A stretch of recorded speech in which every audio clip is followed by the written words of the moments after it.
Ave Maria. Je vous salue Marie, pleine de grâce. Le Seigneur est avec vous. Vous êtes bénie entre toutes les femmes, et Jésus, le fruit de vos entrailles, est béni. Sainte Marie, Mère de Dieu, priez pour nous pauvres pécheurs, maintenant et à l'heure de notre mort. Amen. Ave Joseph. Je vous salue Joseph, vous que la grâce divine a comblé. Le Sauveur a reposé dans vos bras et grandi sous vos yeux. Vous êtes béni entre tous les hommes, et Jésus, l'enfant divin de votre virginale épouse, est béni. Saint Joseph, donné pour Père au Fils de Dieu, priez pour nous dans nos soucis de famille, de santé et de travail, jusqu'à nos derniers jours, et daignez nous secourir à l'heure de notre mort. Amen.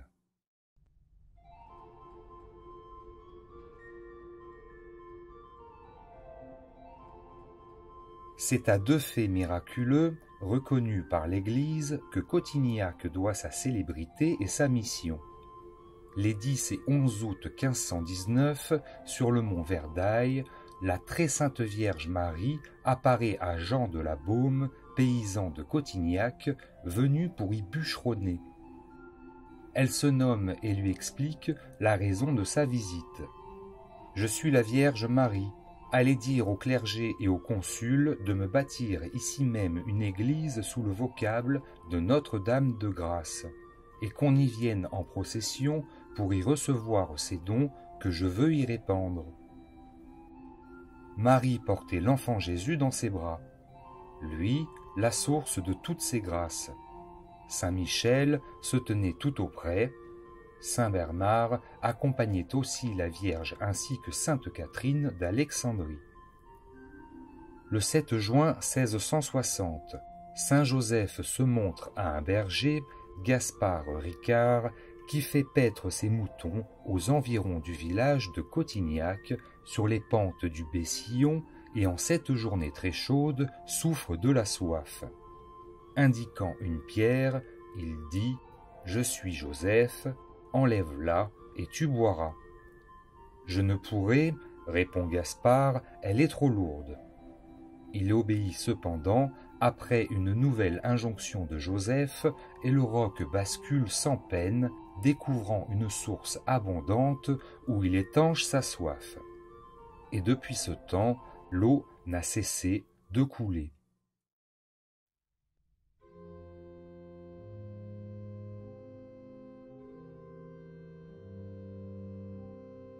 Nous ne pouvons comprendre réellement un être sous tous ses aspects, nous ne pouvons inventorier le moindre objet sans nous référer au plan dans lequel il s'inscrive. Et ce plan ne nous devient compréhensible que si nous interrogeons celui qui l'a conçu en vue d'un but précis, Dieu, origine et fin de tout. Il n'est pas de hasard et certains sites sont nettement prédestinés. C'est pourquoi ils nous émeuvent tant. Cotignac et ses deux monts, le Verdaille et le Bessillon, en témoignent justement.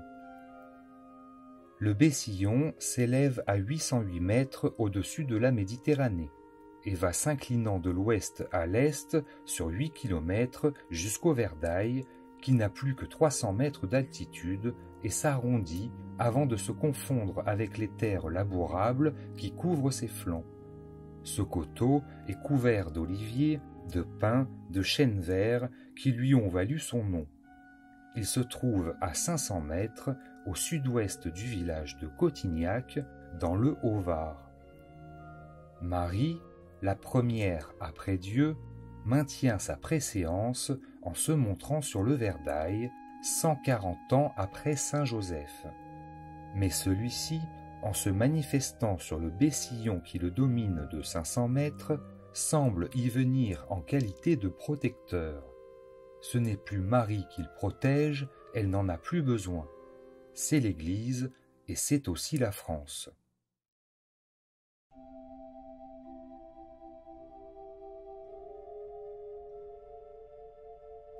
Nous allons voir comment Notre-Dame s'est tout particulièrement intéressée au destin de la France. Le 10 août 1519, Jean de la Baume s'était donc rendu dans les pinèdes du mont Verdaille pour y couper du bois. Avant de s'attaquer aux arbres, il se signe, met un genou à terre et prie. Comme il se relève, il est saisi par une extraordinaire lumière jaillie à ses côtés, dans laquelle se montrent divers personnages. Pris de peur, son premier geste est de s'enfuir. Mais il est arrêté par la vue et la parole de la femme très belle qui tient un enfant sur son bras et lui dit « Je suis la Vierge Marie. Allez dire au clergé et au consul de Cotignac de me bâtir ici même une église sous le vocable de Notre-Dame de Grâce et qu'on y vienne en procession pour y recevoir ces dons que je veux répandre. » Puis la lumière et le groupe s'effacent, laissant Jean de la Baume fort troublé et ne sachant que penser. Le paysan retient pour lui ce message, n'osant parler à quiconque de son incroyable aventure. Le lendemain, 11 août, étant retourné au même endroit pour achever sa coupe, la même scène se reproduit et le convainc de la réalité de sa vision. Il redescend au village, alerte les habitants qui ne mettent point en doute la demande qui leur est transmise et qui leur semble adressée à chacun d'eux. Sur l'heure, il décide d'exécuter les vouloirs de Marie. L'évêché de Fréjus étant alors vacant, la supplique du clergé et des consuls de Cotignac, relatant les faits et demandant l'autorisation de bâtir l'église, doit s'acheminer jusqu'au pape Léon X. Dans la bulle du 17 mars 1521, Léon X témoigne qu'on lui a rapporté dans une relation digne de foi que plusieurs miracles s'y accomplissaient. Aussi accorde-t-il des indulgences spéciales aux pèlerins de Notre-Dame. Des prêtres s'établissent alors à Cotignac. Rattachés tout d'abord à l'oratoire de Philippe de Néri à Rome, ils se réunissent en janvier 1613 à l'oratoire de France fondé par le cardinal de Bérulle, union ratifiée en 1628 en une bulle solennelle par le pape Urbain VIII. Le pape Urbain VIII, par la bulle du 6 mai 1628, apporte ce précieux témoignage. Il y a, près du lieu de Cotignac, dans le diocèse de Fréjus, le célèbre sanctuaire dédié à la bienheureuse Marie, dite de grâce, vers lequel, à cause des miracles éclatants que Dieu y a opérés, les fidèles du Christ, par reconnaissance ou par dévotion, accourent de presque tous les points du monde. Mais ce n'est pas tout. Voici que Notre-Dame veut montrer à la France l'intérêt qu'elle lui porte et solliciter, pour ainsi dire, ce titre que lui donnera Louis XIII en 1638, celui de reine et patronne de la France.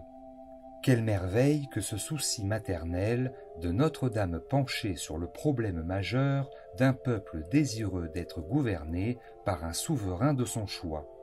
Dieu veille pourvoir par elle, la mère universelle et déjà la reine de France dans tous les cœurs de tous les Français. Comme toujours, Marie se forge dans le secret un instrument docile pour transmettre au roi et au peuple le dessein du Seigneur.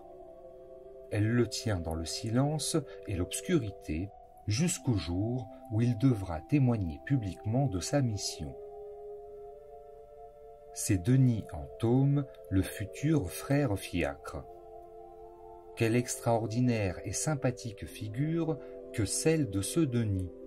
Il est né dans un milieu modeste, à Marly-la-Ville, le 21 février 1609, 90 ans après les apparitions de Notre-Dame de Grâce sur le Verdaille. À 15 ans, il lui faut pourvoir à sa subsistance par ses propres moyens. Son père lui trouve à Paris, sur la butte Montmartre, une place d'apprenti chez un potier d'étain qui lui enseigne l'art de tourner bellement cette matière, de la marteler et de la décorer avec goût. Il y excelle bientôt, mais son âme, sensible aux choses de Dieu, se trouve à l'aise dans la chapelle toute proche des Augustins des Chaussées. Les rapports constants avec ces moines font naître en lui le désir de partager leur vie, mais sa jeunesse et son ignorance des lettres l'en écartent, car il sait tout juste lire et écrire. Pendant 3 années, le père prieur le fait languir, nullement pressé de le recevoir. N'en pouvant plus, Denis, un jour, s'en va se jeter aux pieds de la Vierge et la prie d'intercéder pour lui. Puis il réitère au prieur sa demande, qui est alors exaucée. Revêtu de l'habit monastique, devenu frère fiacre de Sainte Marguerite, après 1 an de formation, il prononce ses vœux de religion. C'est le 20 mai 1632. Il a juste 23 ans. Il passe ses nuits en prière, après l'office au chœur, ayant reçu en partage le don d'oraison, et il en use pour les causes qu'on lui recommande. Il appelle la Vierge Marie, son refuge, son étoile, son paradis. Peu après, tombé malade, on l'installe à l'infirmerie où il craint d'être à la charge à la communauté et en parle au frère infirmier. « Ne craignez rien, lui dit celui-ci. Anne d'Autriche, notre reine, souvent nous rend visite et largement nous aide, afin que nous obtenions par nos prières et pénitences un héritier à sa maison. » Frère Fiacre se laisse compter avec un profond intérêt les préoccupations de la reine, la majeure étant de n'avoir pu jusqu'alors donner un fils au roi Louis XIII, son époux, et les difficultés qui surviendraient pour le royaume de France si le roi mourait sans un héritier pour lui succéder. Frère Fiacre se sent intimement pressé de faire sien ce souci royal et commence cette longue supplication qui aboutira à l'obtention de la grâce demandée. Prières et pénitences sont faites dans ce but. Au bout de 4 ans, Dieu lui fait connaître qu'Anne d'Autriche aurait un enfant, mais il lui faut auparavant célébrer 3 neuvaines. La première à Notre-Dame de Grâce à Cotignac en Provence, la seconde à Notre-Dame de Paris, la troisième à Notre-Dame des Victoires. Remarquons la progression. La première neuvaine de prière, il faut l'adresser à Marie en ce sanctuaire demandé par elle à son voyant de Cotignac, Jean de la Baume, là où elle lui a dit « Je veux ici une église et qu'on y vienne demander ces grâces que je veux accorder. » La seconde à Notre-Dame de Paris, la Vierge de l'Église mère de France, c'est naturel. La troisième, comme un gage de la faveur obtenue, au sanctuaire de Notre-Dame des Victoires, érigé en action de grâce pour les protections accordées au royaume.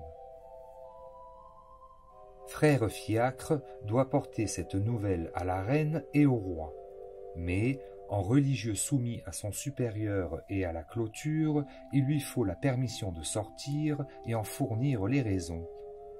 Il en parle d'abord au père Pierre, son confesseur, qui en fait part au prieur du monastère. Celui-ci, homme prudent, ordonne au petit frère de garder le secret et de continuer ses oraisons. On verra plus tard. Il craint, par-dessus tout, que le frère ne soit le jouet d'une illumination et ne veut pas être à la source de difficultés futures. Frère Fiacre se soumet, mais une peine le tenaille. Dieu veut accorder à la France ce dauphin désiré, et il ne peut communiquer le plan à suivre pour l'obtenir. 2 ans passent dans cette prière et cette attente douloureuse. Le 28 octobre 1637, en prière au chœur avec les autres moines, frère Fiacre se sent de nouveau pressé intérieurement de transmettre le message qu'il a reçu.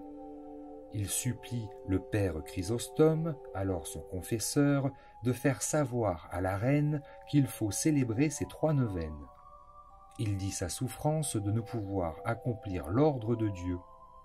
Le Père lui permet d'en parler à nouveau au prieur. Celui-ci reste inflexible et maintient l'ordre du secret, demandant un nouveau signe de la volonté divine. Le 3 novembre, 6 jours après, frère Fiacre, à genoux en sa cellule après l'office des matines, est tiré de son oraison par des cris de petit enfant. Surpris, il cherche des yeux et voit la Vierge Marie, assise dans la lumière, vêtue d'une robe blanche semée d'étoiles, couronnée d'une tiare sur ses cheveux épars et tenant un enfant dans ses bras.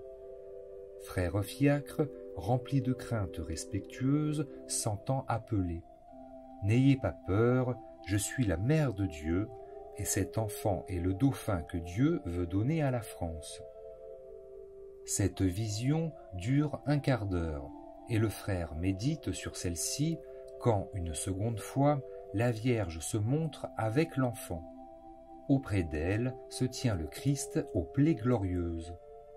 Une troisième fois, la vision se manifeste, toujours avec l'enfant, au matin, pour confirmer le frère dans sa mission. « Ne doutez plus, mon fils, de ce que vous avez déclaré à votre confesseur, et pour preuve que je veux qu'on avertisse la reine de faire 3 neuvaines en mon honneur, voici la même image qui est à Notre-Dame de Grâce, en Provence, et la façon de l'église. Elle montre aux frères tous les détails de sa chapelle et du tableau appendu derrière l'autel central. Ils s'inscrivent à mesure dans l'esprit du frère et ne doivent plus s'en effacer. Depuis lors, cette image porte le nom de tableau miraculeux. Elle est conservée à Cotignac, à la même place. Prévenus par le frère, le confesseur et le prieur décident de vérifier l'exactitude du signe fourni par la Vierge. À l'oratoire de Paris se trouve le père visiteur des oratoriens du monastère de Notre-Dame de Grâce. Consulté, il affirme la réalité de la vision de frère Fiacre, car il fait à Cotignac sa visite chaque année et en consigne les faits marquants sur un registre écrit de sa main. Mis au courant de ce récit, le cardinal de la Rochefoucauld fait écrire au gouverneur de Provence pour avoir des renseignements sur l'église de Notre-Dame. Il interroge également Pierre Camelin, évêque de Fréjus. Tous les témoignages rassemblés concordent bien. Il convoque alors frère Fiacre à l'abbaye de Sainte-Geneviève pour l'interroger publiquement. En plus du confesseur et du prieur des Augustins, le tribunal comprend le prêtre Claude Bernard et le père Sirmon, confesseur du roi Louis XIII. Le jugement prononcé est favorable au frère Fiacre. Mais pourra-t-il remplir enfin sa mission ? Des indiscrétions vont le favoriser avant qu'il n'ait reçu la permission de se rendre au Louvre en février 1638 pour donner communication au roi et à la reine de la volonté de Dieu sur eux. Voyant les hésitations de ses supérieurs, maintenant toujours leur refus, frère Fiacre souffre et se demande si le ciel ne va pas se lasser de la prudence des hommes et de leur lenteur à admettre son intervention. Tourmenté par ces réflexions et ne sachant que faire pour sortir de ses perplexités, le frère se réfugie dans la prière. Soudain, une forte impulsion lui suggère de commencer lui-même ses 3 neuvaines. Le 8 novembre 1637, il débute par celle en l'honneur de Notre-Dame de Grâce, puis accomplit les 2 autres et les termine le 5 décembre. Dieu agrée la prière du frère, puisque le 5 septembre 1638, naît le premier fils d'Anne d'Autriche et de Louis XIII, Louis Dieudonné, qui deviendra le roi Louis XIV. Entre-temps, Claude Bernard, qui a interrogé le frère, avertit la reine et le père Sirmon, le roi. Celui-ci lui donne l'assurance que les 3 neuvaines seront faites. En Dieu, le temps n'existe pas. il sait que le couple royal acceptera ces conditions, et c'est pourquoi la prière crucifiée du frère Fiacre obtient la réalisation de la promesse qui lui a été faite. Et lorsqu'il peut venir au Louvre, au début de février 1638, Anne d'Autriche tombe à ses pieds et lui dit « Je suis exaucée, l'enfant a tressailli en moi grâce à vos prières et à vos austérités. Un si grand bienfait met un terme à une stérilité de 23 ans. Comblé, frère Fiacre peut conter au roi et à la reine le précédent récit. Quelques jours après, le roi le fait appeler et lui dit « Dans l'impossibilité où est présentement la reine d'aller elle-même faire la neuvaine commandée par la Vierge à Notre-Dame de Grâce de Cotignac, je vous prie d'y aller en son nom, et pour cela, je vous donne les pouvoirs nécessaires. » Louis XIII, pour conférer à ce voyage un caractère officiel, fait remettre au frère Fiacre, avant son départ, et au père Chrysostome qui l'accompagne, l'ordonnance suivante. Le roi, vu les grandes assistances que plusieurs femmes enceintes ont reçues pour la conversion de leurs fruits par l'intercession de Notre-Dame de Grâce en Provence, et voulant n'omettre aucun des moyens qui viennent à sa connaissance, pour obtenir cette grâce du ciel en faveur de la reine, son épouse, a chargé le père Chrysostome, supérieur du couvent des pères Augustins de Paris, de s'acheminer au lieu de Notre-Dame de Grâce avec le frère Fiacre du même ordre, et y étant présenter à Dieu les vœux et prières de Sa Majesté, et y célébrer pendant 9 jours la Sainte Messe, afin que, par l'offrande de ce grand sacrifice, il plaise à la divine bonté d'accorder à la reine son épouse une heureuse lignée et conduire à la fin désirée le fruit dont toute la France espère qu'elle est enceinte. Mandate à cette fin Sa Majesté au père Hilarion, vicaire général du dit ordre, de permettre aux dits pères et frères de s'en aller présentement aux 10 lieux de grâce, de recevoir et loger les 10 religieux, et les favoriser de tout ce dont ils seront requis par eux, et à tout gouverneur et lieutenant généraux de Sa Majesté dans les provinces et les villes où ils auraient à passer, de leur donner libre et surpassage dans l'étendue de leur charge, sans leur faire ni permettre qu'il soit fait, mise ou donné aucun trouble ni empêchement, mais toute la faveur et assistance, si besoin est requis, ou sera.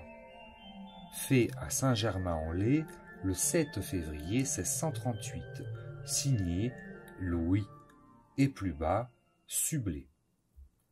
Frère Fiacre s'en va donc en ambassade auprès de Marie, reine de grâce, à son sanctuaire provençal qui devient par sa volonté maternelle lieu privilégié de ses dons en faveur de la France.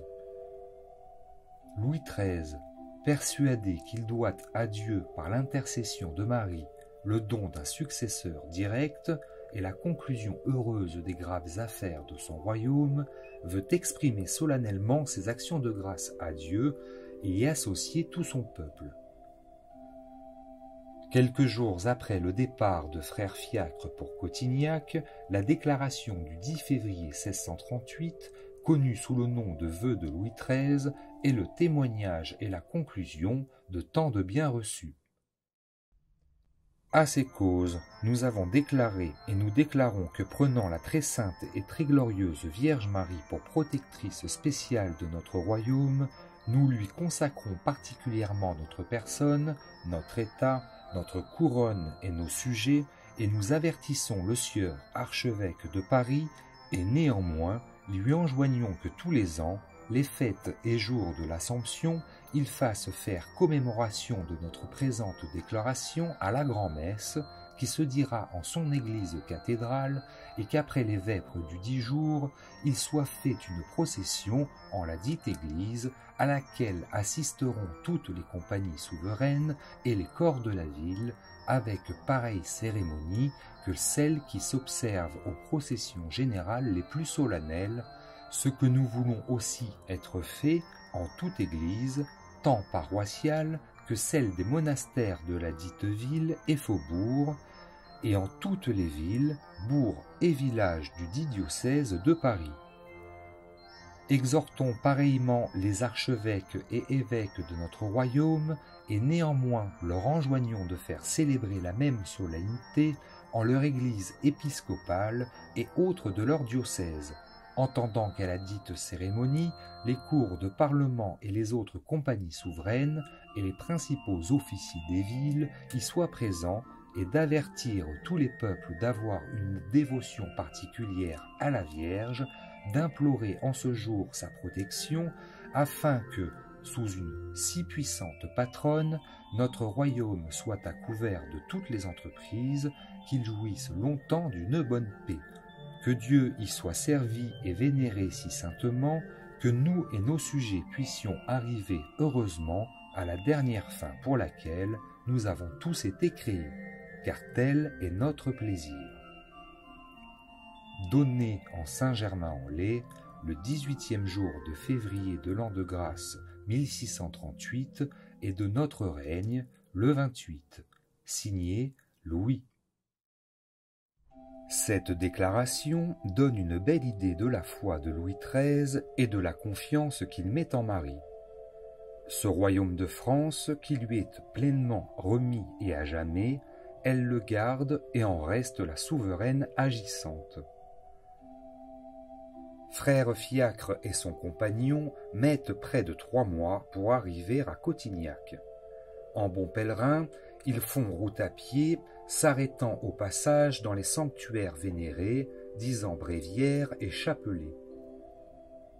Imaginons la joie du frère en entrant à Notre-Dame, sa satisfaction de trouver tout en place, comme la Vierge le lui a montré. Mais une épreuve l'attend cependant.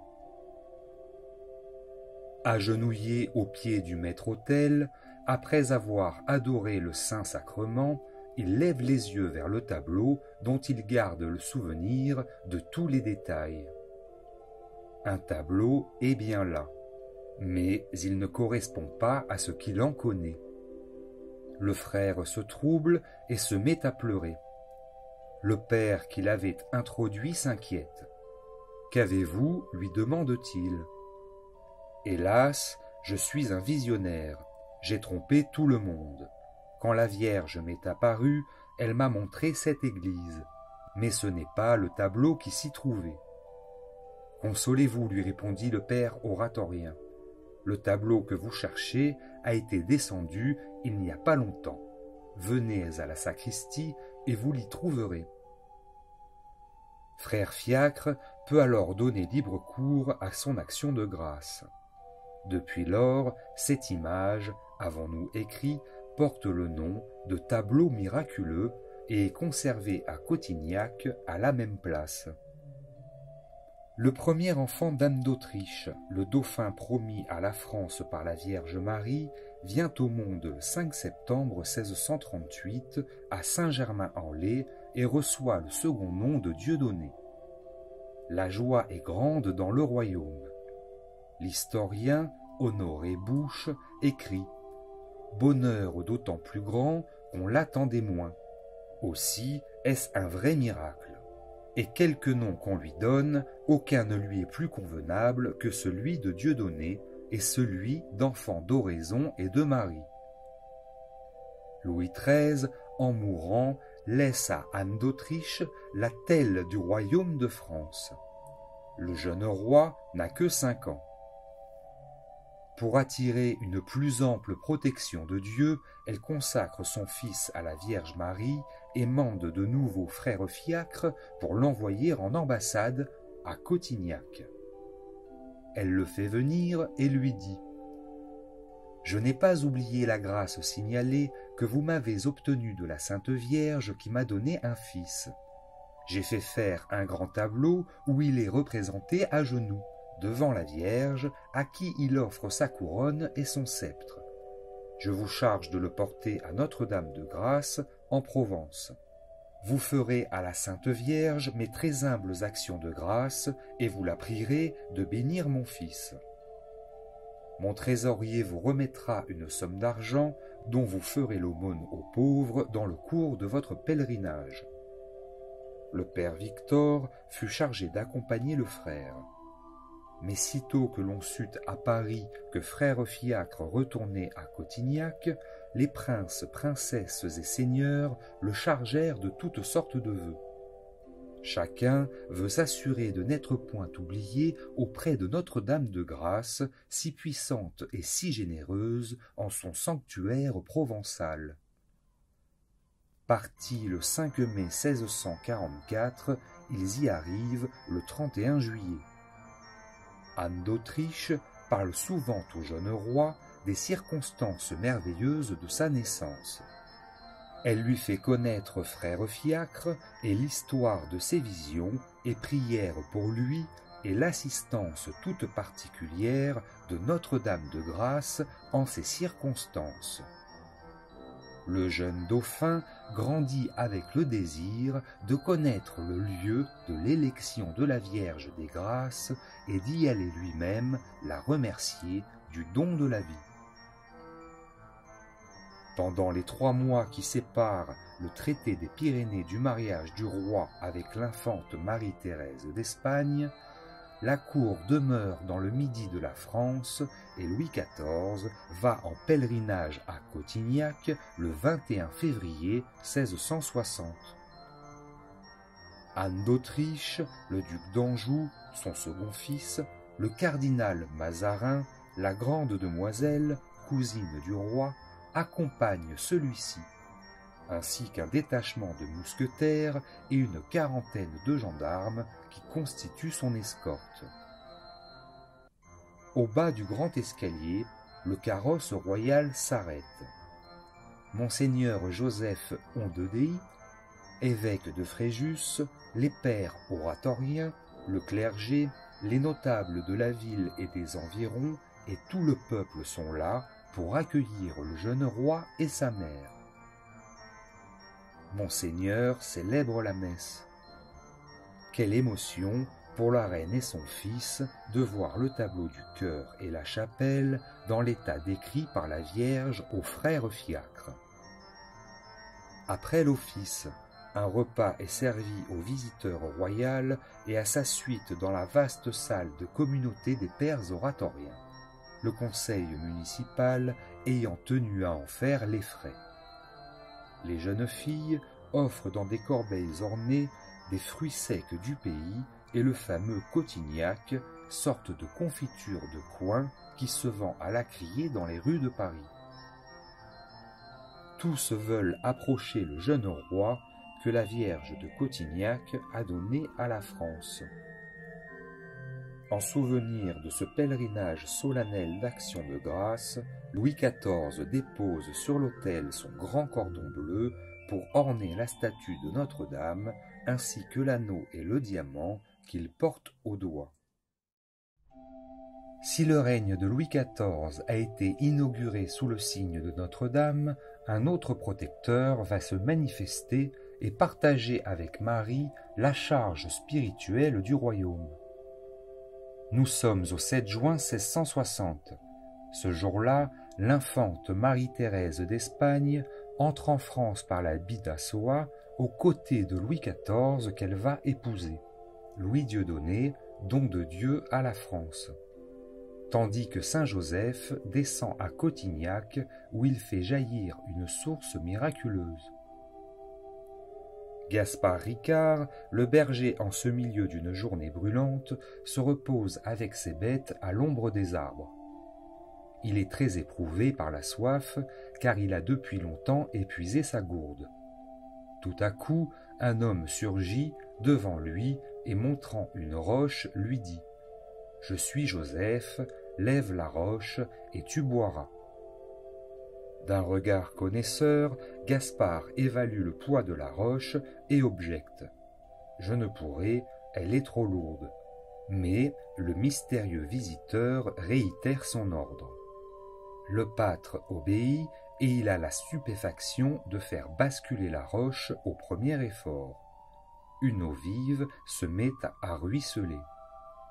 Gaspard s'y jette et boit jusqu'à l'épuisement. Quand il se relève et veut remercier son sauveur, c'est en vain qu'il scrute les 4 directions. Abandonnant là son troupeau, Gaspard retourne au village. Personne ne veut le croire. On se décide tout de même à aller voir. Les premiers arrivés poussent des cris de joie. Pendant 3 heures, l'eau coule abondamment. Les vieilles gens de Cotignac s'émerveillent plus que les autres. Comme témoin, le roc manœuvré si facilement par le berger résiste maintenant aux 8 hommes qui essaient de le déplacer, et Gaspard prend soudain conscience de la force qui lui a été communiquée par le ciel. La crainte s'empare de lui, et revoyant l'image du mystérieux visiteur, il s'écrie « C'est Saint Joseph qui était là, c'est bien lui qui m'en a donné pouvoir ». Son émotion se communique à toute la foule, il se jette à genoux, tous en font autant, et il rend de grâce du miracle à l'époux de la Vierge Marie. Celle-ci tient encore parole, en ajoutant une grâce, et, par Joseph, en donnant une fontaine. Elle la donne à Cotignac, et aussi à la France et au monde, pour associer Joseph aux grâces qu'elle veut répandre. Les guérisons obtenues par l'application de ces eaux attirent les foules sur les flancs du Bessillon, et le culte de Saint Joseph, inexistant jusqu'alors dans la contrée, prend un essor extraordinaire et se répand au-delà de la Provence. Avec les dons que les foules déposent près des eaux ou remettent aux habitants de Cotignac, les consuls de la commune décident de construire une chapelle en l'honneur de Saint Joseph au-dessus de la source donnée par lui. Le peuple enthousiasmé y participe, et le 9 août 1660, avec l'approbation de l'évêché de Fréjus, la chapelle est inaugurée au milieu de la liesse publique. Les pères oratoriens acceptent le service de la chapelle et un monastère s'édifie par la suite avec une communauté de 5 à 6 membres. Le conseil municipal de la commune décide de céder tous ses droits sur les terres de la fontaine et sur la chapelle aux pères oratoriens. Les communications entre les 2 sanctuaires par le chemin des crêtes sont quotidiennes. Un oratoire est édifié à mi-route, consacré à l'enfant Jésus. Les pèlerins de Notre-Dame deviennent également ceux de Saint-Joseph et vice-versa, puisque l'on peut accéder au Bessillon par le chemin dit de Saint-Jean-Baptiste, au-delà de la Roche Noire. La dévotion publique ne sépare pas Joseph de Marie, et Monseigneur Joseph Ondedey, évêque de Fréjus, dans sa lettre d'approbation du 31 janvier 1660, émet ce vœu que les choses demeurent ainsi, car tel est bien le vouloir de Dieu. Voici cette lettre d'approbation de l'évêque de Fréjus, lettre solennelle adressée au père oratorien, laquelle consacre par son autorité la fontaine et la chapelle de Saint-Joseph. Depuis qu'il a plu à Dieu de nous élever par sa pure miséricorde et contre nos mérites au gouvernement de l'Église de Fréjus et de ses dépendances, il nous a fait la grâce de n'avoir pas de si forte passion que celle de contribuer de toutes nos forces à l'exaltation de son nom. Et comme il lui plaît de s'attirer cette gloire extérieure par celle des saints, il me semble qu'il est particulièrement choisi notre diocèse pour cela, et dans celui-ci la terre de Cotignac dans laquelle, outre les grâces qu'il répand au l'honneur de la Sainte Vierge, mère de son Fils notre Seigneur Jésus-Christ, il a voulu depuis peu en répandre encore de nouvelles en l'honneur de son Père Saint Joseph par la fontaine qui a été découverte dans les terres castes du dit lieu de Cotignac, pour ne séparer point dans la dévotion des fidèles les 2 saintes personnes qu'il avait jointes sur la terre pour le mystère de notre salut. Nous voulons suivre pour le culte du glorieux Saint Joseph notre patron et pour l'administration de la chapelle bâtie en son nom, les voies que la divine providence nous a marquées et ne séparer point les choses qu'elle a voulu unir, nous avons cru de pouvoir mieux confier l'administration de la chapelle de l'époux qu'à ceux qui s'acquittent si bien de celle de l'épouse. Donnée à Paris, où nous sommes députés pour la Provence, dans l'Assemblée du clergé, le dernier jour de janvier 1661. Joseph Ondedey. Louis XIV portait certainement dans son cœur une dévotion toute particulière à Notre-Dame de Grâce de Cotignac. La biographie du frère Fiacre, dont nous avons rappelé les principaux traits concernant l'histoire du roi, en fait foi sans conteste. Nous avons vu que c'est la reine-mère Anne d'Autriche qui fut à l'origine de cette dévotion du roi, ayant relaté maintes fois à son fils, par reconnaissance envers Notre-Dame de Grâce, les circonstances miraculeuses qui précédèrent et annoncèrent la naissance de celui-ci. Ces faits étant connus de tous dans le royaume de France. Comment Louis XIV n'aurait-il pas été frappé alors par le fait de l'apparition de Saint Joseph justement à Cotignac le 7 juin 1660, et le jour même, au surplus, où il franchissait la frontière entre l'Espagne et la France, accompagné de l'infante Thérèse qu'il devait épouser le surlendemain 9 juin. Cette coïncidence, il n'est point de hasard, il n'est que plan de Dieu, marqua profondément l'esprit du roi, encore bien disposé.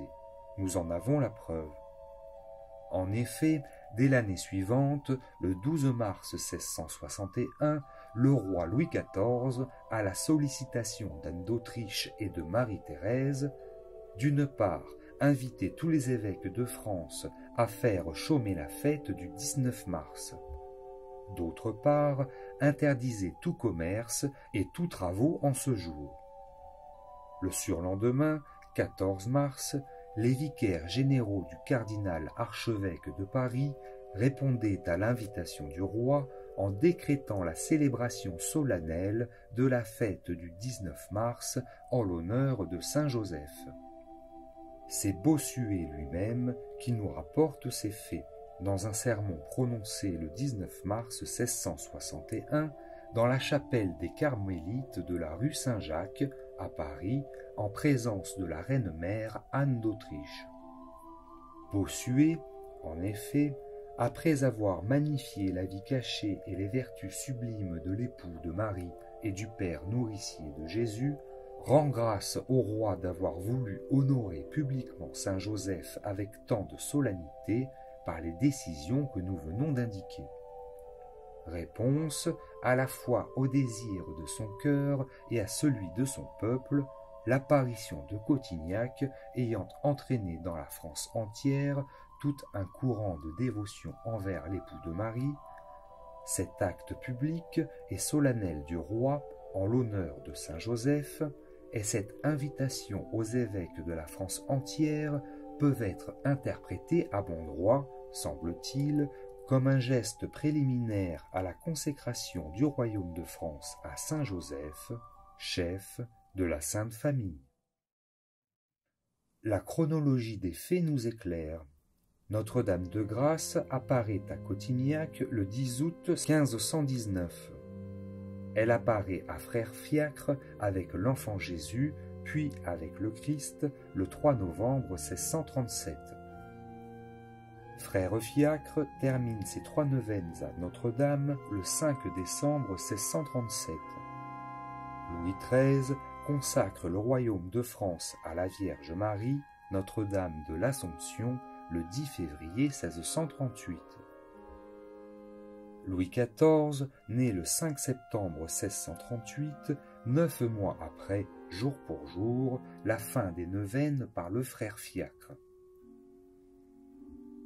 Le 21 février 1660, Louis XIV accomplit un pèlerinage d'action de grâce à Cotignac. Le 7 juin 1660, Saint Joseph apparaît à Cotignac. Le 12 mars 1661, d'une part, Louis XIV institue par édit royal le 19 mars fête Chaumet en l'honneur de Saint Joseph. Le 14 mars 1661, d'autre part, l'archevêché de Paris ordonne la célébration solennelle de la fête de Saint Joseph sur l'invitation du roi. Pouvoirs civils et autorités religieuses se sont accordés officiellement pour honorer publiquement Saint Joseph. Les actes préparatoires à la consécration du royaume de France à Saint Joseph sont accomplis, et ceci à la suite de l'apparition de Cotignac. Et l'histoire se poursuit. La chronique historique de Cotignac et des actes de l'Église que nous donnons ci-après nous renseignent encore à ce sujet, en le confirmant et en le précisant. Voici donc Saint Joseph promu patron officiel de la France. Auprès de la Vierge Marie, il va remplir désormais cette fonction qu'on peut essayer de discerner à travers le symbolisme des manifestations de Cotignac. Celle de la Très Sainte Vierge, d'abord. Marie s'est montrée sous l'aspect de la Vierge Mère, tenant dans ses bras l'enfant qu'elle a le privilège de nous donner. Elle est là sous le titre de Notre-Dame de Grâce pour répondre les dons qu'elle puise en son Fils.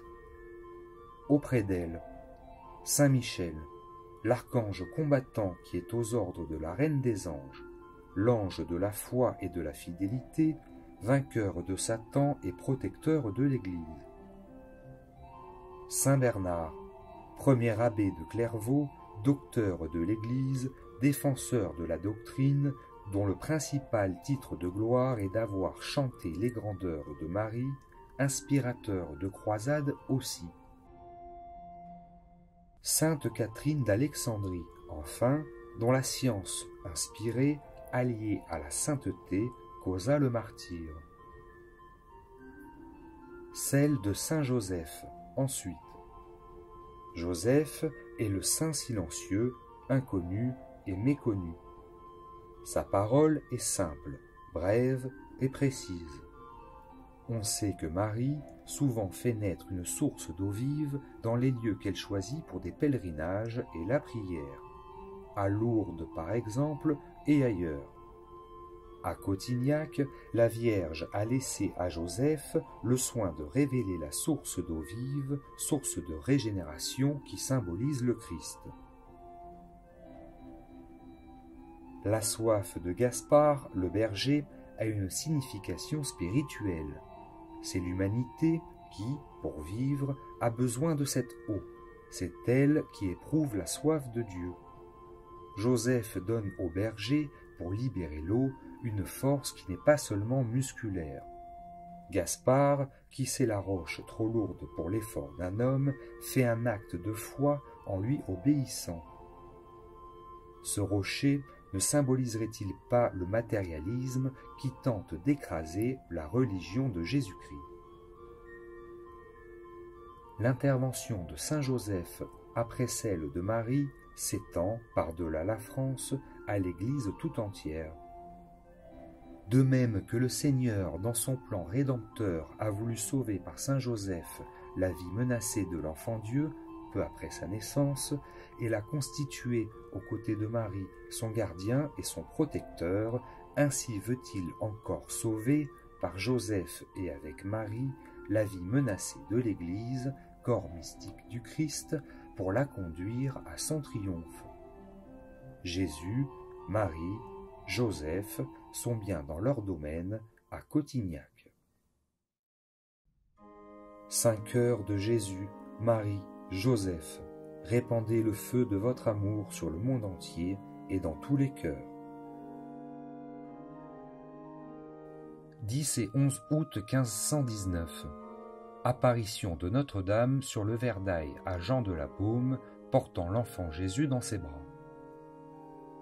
14 septembre 1519. Pose de la première pierre de la chapelle consacrée à Notre-Dame de Grâce, première procession. 1534. construction d'une nouvelle église, l'ancienne servant de sacristie.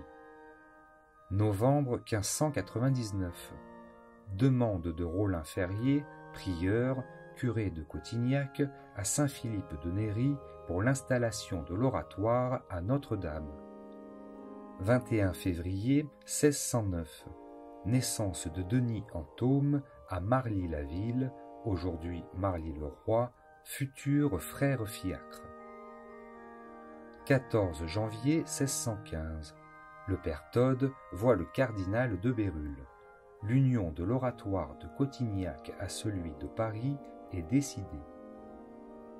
1621. Grégoire XV décrète que la fête de Saint-Joseph sera célébrée le 19 mars dans toute l'Église par le monde entier. 3 août 1628. Bulle du pape Urbain VIII ratifiant l'union des deux oratoires, l'original est aux archives des oratoriens de Paris. 28 octobre 1637. Frère Fiacre est pressé intérieurement de transmettre à la cour le désir du ciel, que soient faites 3 neuvaines de prière, dont une à Notre-Dame-de-Grâce de Cotignac, pour qu'enfin la reine Anne d'Autriche pût donner un héritier à la couronne royale de France. 3 novembre 1637. Triple apparition de la Vierge portant le dauphin et confirmant la mission du frère. 8 novembre 1637. Frère Fiacre commence les 3 neuvaines demandées par la Sainte Vierge. 5 décembre 1637. Frère Fiacre achève les 3 neuvaines. Début février 1638. Frère Fiacre est reçu au Palais du Louvre. 7 février 1638. Premier pèlerinage de Frère Fiacre à Cotignac. 10 février 1638. Vœu de Louis XIII, consécration de la France à Marie et vœu de procession pour la fête de l'Assomption. 5 septembre 1638. Jour pour jour, naissance de Louis XIV, Louis Dieudonné, à Saint-Germain-en-Laye. 21 février 1660.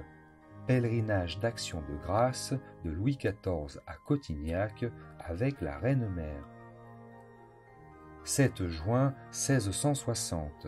Apparition de Saint-Joseph cette fois au Bessillon et jaillissement de la source ou fontaine miraculeuse. L'infante Marie-Thérèse d'Espagne entre en France pour son mariage avec Louis XIV. 9 juin 1660. Lettre de l'évêque de Fréjus approuvant l'Église et les oratoriens. Mariage de Louis XIV et de Marie-Thérèse. 19 mars 1661. À partir de cette date, le jour de 19 mars est d'une part institué à la demande du roi comme solennité religieuse à Paris, capitale du royaume, d'autre part décrété fête légale chômée par Louis XIV pour le royaume de France. Un sermon de Bossuet sur Saint-Joseph, à cette même date, félicite le roi de ses gestes. 1663.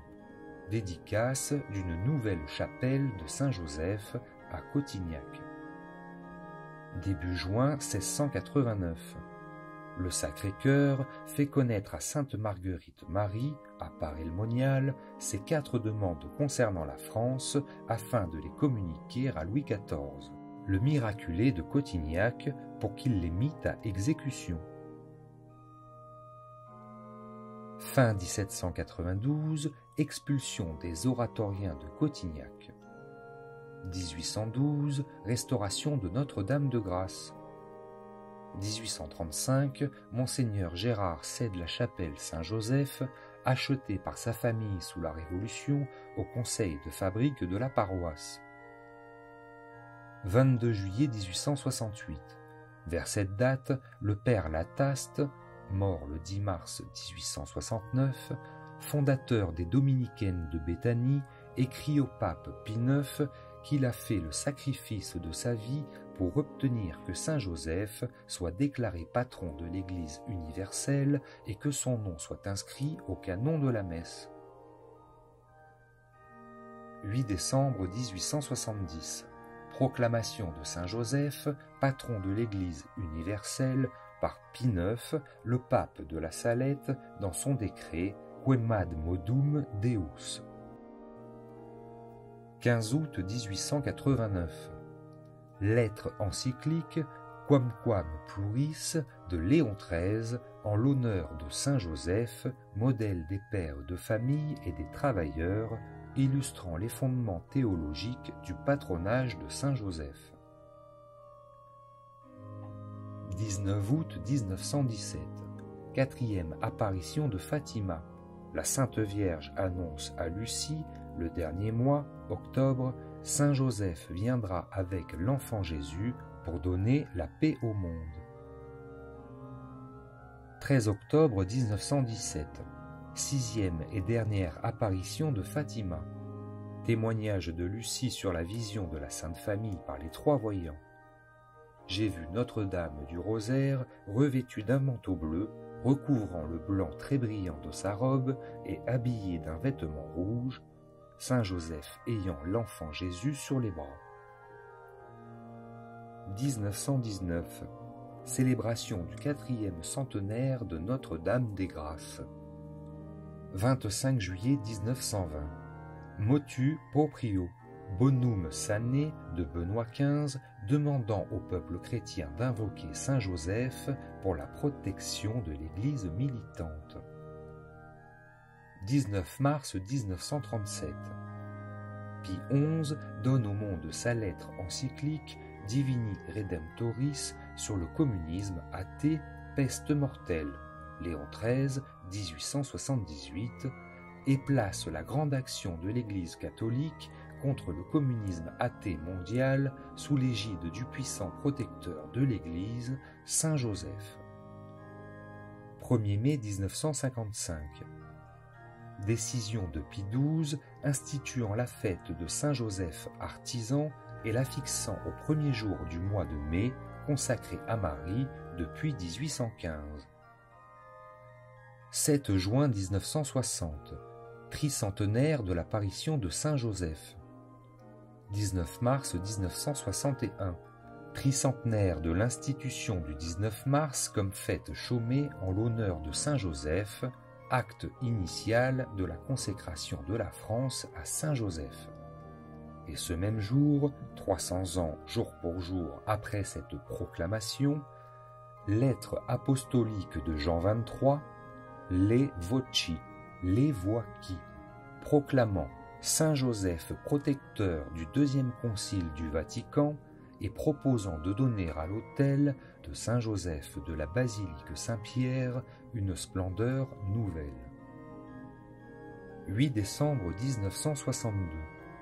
Entrée en vigueur de la décision de Jean XXIII du 13 novembre 1961 introduisant l'invocation « Bienheureux Joseph, époux de la Vierge Marie » au canon de la messe. 8 décembre 1965. Bref apostolique in Spiritu Sancto de Paul VI, déclarant que le Concile œcuménique Vatican II, abrité sous la protection de la Bienheureuse Vierge Marie et de Saint Joseph son illustre époux, est terminé. 25 novembre 1970. Lettre pontificale au Symposium international sur Saint Joseph, tenu à Rome du 29 novembre au 6 décembre 1970, à l'occasion du centenaire de la proclamation de Saint Joseph, patron de l'Église universelle. 8 décembre 1970. Centenaire de la proclamation. 14 février 1971. Lettre pastorale de Monseigneur Barthes, évêque de Fréjus-Toulon, rappelant à l'occasion du centenaire de la proclamation de Saint Joseph comme patron de l'Église universelle, les apparitions de Cotignac et conviant les fidèles de son diocèse au pèlerinage du 19 mars en l'honneur de Saint Joseph le Juste. 19 mars 1971. Allocution du Saint-Père à l'Angélus du 19 mars. Saint Joseph, patron de la Sainte Famille, protecteur de la famille et de la Sainte Église.